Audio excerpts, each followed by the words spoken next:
It's Laura Eubanks of Design for Serenity with day 2 in La Jolla Shores. Woo-wee. This is the lawn from hell. I mean, I don't really even need to say anything, do I? This subterranean drip system under here, getting this out took 3 men just in this little section where we're putting the patio. We so drew the long straw on not doing the entire 1,000 square feet because originally we were going to put in a new lawn. And then we decided, nah, scrap that, let's do turf. And we don't do that. So they subbed out somebody to come in and do it. So Godspeed, turf company, man. Good luck.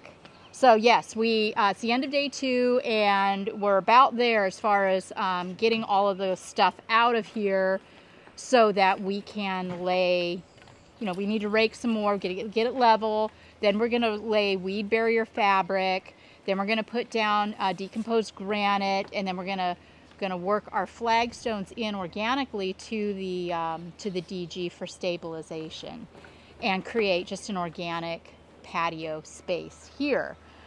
Here's the flagstone that Greg got. These are called stand-up pieces, and it's patio thickness, which is 3-inch, right? Inch and 3/4. Patio grade, and Arizona buckskin, which matches what they have in other areas of their yard. With all of this fabulous greenery that surrounds us, I'm feeling good about the gold colors. I was kind of off of them for a bit because I felt like they were really bright, but with all of the green breaking it up, I do like it, and I think it's going to be awesome. You had some really compelling suggestions for the hedge, and yes, I also, great minds think alike, thought about doing a crassula hedge, for example, which could work. But this is, I don't know if you can really get the scale in the video, but this is a lot of hedge. A lot of hedge. And we want to try to make this work, because if these do bounce back, they're going to be really pretty. And this is a very, I don't know the botanical name, but it's the common name is starflower, and I've worked with it back in the day, BS, before succulents, and it's really tough and drought tolerant, and it's not needy. This just was over pruned, and we're going to work on that in the future so that the hedge will be much healthier. But think about it, if the grandkids are out here running around kicking balls, a crassula, that wouldn't really work because they're so soft and pieces can break. It's just, I just want this to work. Also, we have, all of the microclimates and exposures working here. This isn't all in sun at all times of the day, nor is it all in shade at all times of the day. And it is acclimated to this environment. Starting a new hedge, you're going to have, some are going to thrive and some aren't, and some are going to live and some are going to die, and it's just a disaster. So that's my story, and I'm sticking with it. Plants, got this beautiful Aztec King Mangave from Waterwise Botanicals, along with this pretty kaleidoscope. Aloe rubra violacea that I love so much. This has such a beautiful, it's just a gorgeous plant. It's almost blue. And the Hercules in 15-gallon cans at Waterwise right now, I've been using them on every single project. And these yellow Crassula ovata from Cesar at Sun Valley are spectac, aren't they? And then we've got the little lemon and limes. These are cousins. Isn't that a cute combo? So yes, lots of fun plants. I'm still undoubtedly going to have to make an oasis run, but we've got material to get started with, and that's what we've been doing. While we've had guys, oh, also, these are Cameroni cuttings from Bayside Betty. So Coronado is going to be worked into this La Jolla job, as are these little aloe hybrids that Kelly Griffin planted that have that really deep, almost, I mean, it's just so bright, the color red on these blooms. It's just a really cool aloe. Not exactly sure what it is. Okay, over here, this represents probably a full yard of soil in this little bed. We got an absolutely gorgeous boxed aloe Bainsii from Cesar at Sun Valley.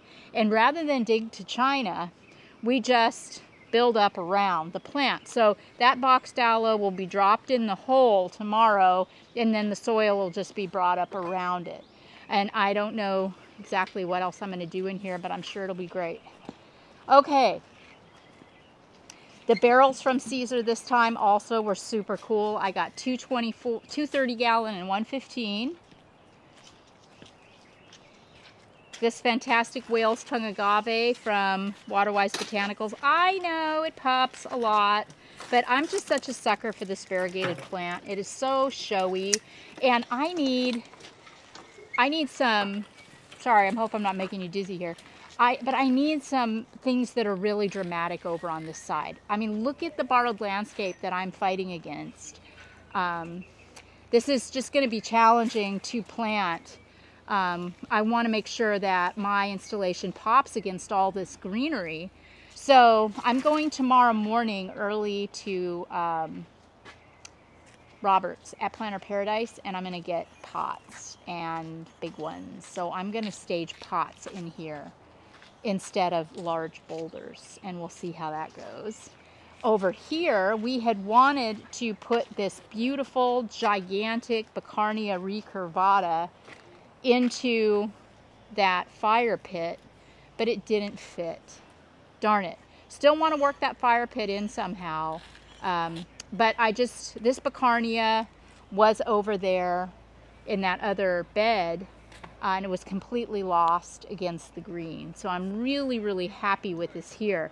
I've spent the afternoon starting this, and I've still got a ways to go, but I'm really happy so far with how this is playing out. And then if you've got a little tiny narrow strip of planting area with footers under it, and just do crassulas if you're in an area where you don't get hard freezes. That's what I'm probably going to do down here, is just low pro, maybe those lemon and limes. I think that would be pretty, or I might do the undulatas here. We'll see. I just don't want anything that's going to compete with this. All right, and let's go on up here. You can see what Gordon's been up to.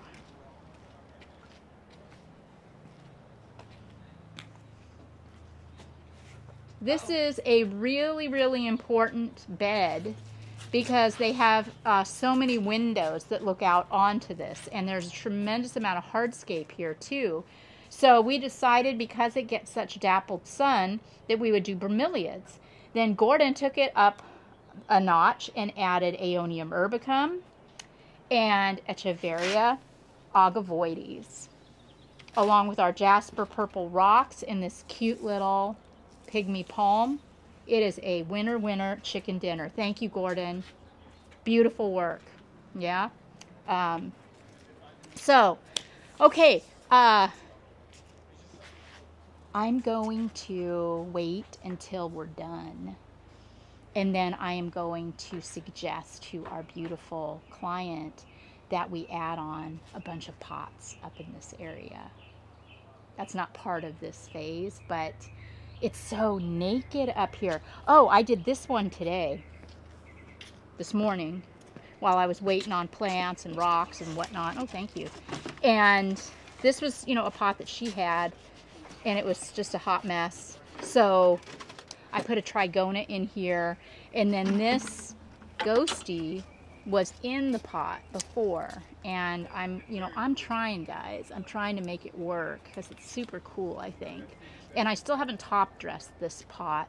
So I've got some Echeveria Harmsii ruby slippers and some Sedum Vera Higgins. This is an Echeveria something red. I don't remember.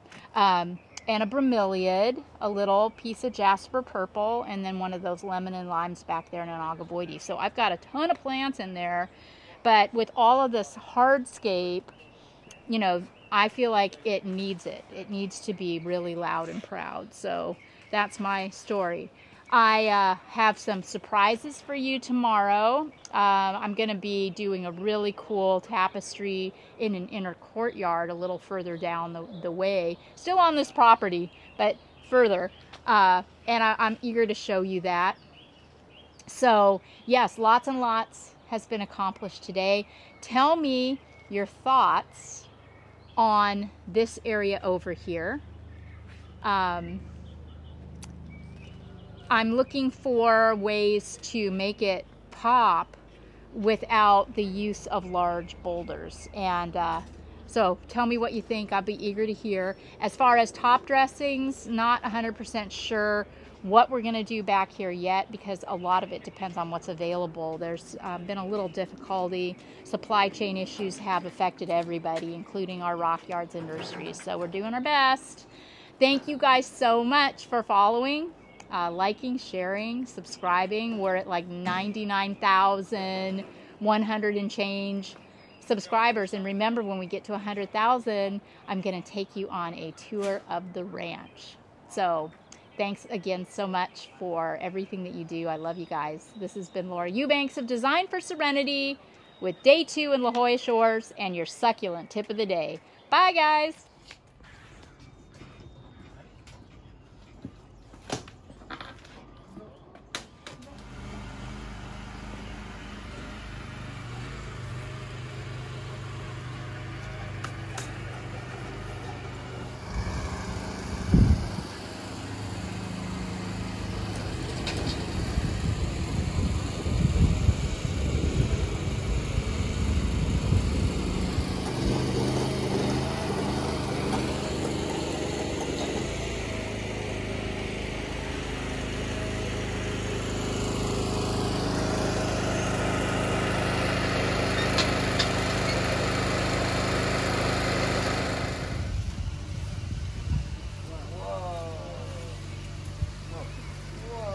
Everybody. Woo!